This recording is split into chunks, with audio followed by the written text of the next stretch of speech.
right, so we're gonna open up this bag.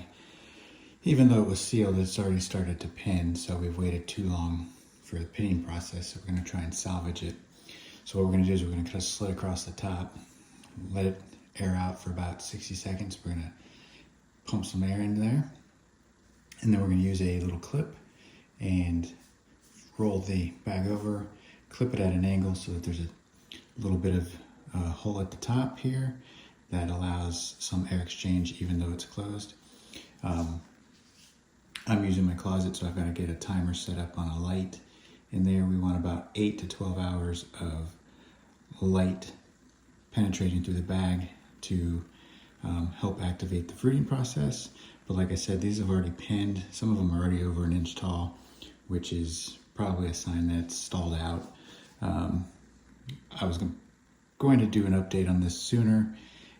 Life got in the way, so now we're going to see if we can salvage what we got. So we've got a spray bottle of alcohol. I've already sprayed down the scissors, the clip, in the bag. Now I'm going to spray down my hands, and we'll go ahead and get started.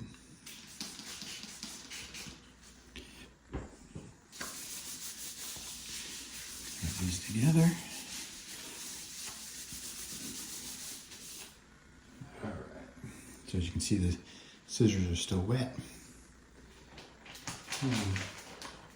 Let me raise this up.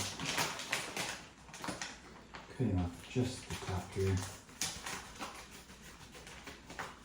We want to make sure that there's no fungus or mold inside the bag here. So we're going to open it up and look down.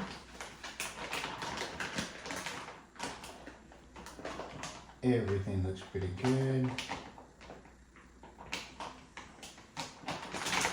So,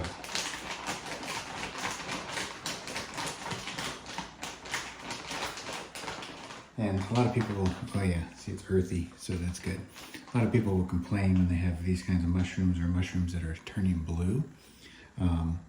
Typically that's either oxidation or bruising of the mushroom body itself. So if this got banged around or whatever, that's one of the reasons why mushrooms, especially oyster mushrooms, will turn blue.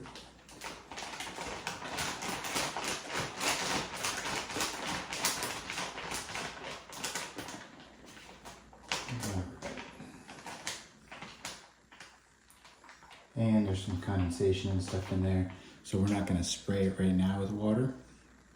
But typically what you'll do every day is you'll open it once or twice a day and fan it out, because that evaporation is what creates the necessary fruiting environment.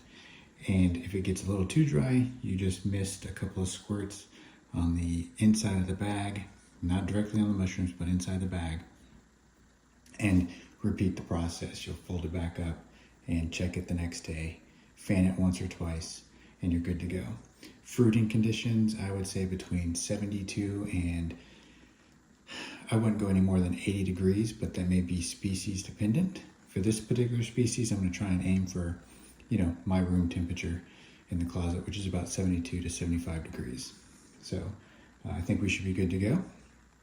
And once these actually start to fruit, if they start to fruit more, I'll go ahead and create another video on that. So I'm going to go ahead and finish this up, and I'll see you in the next one.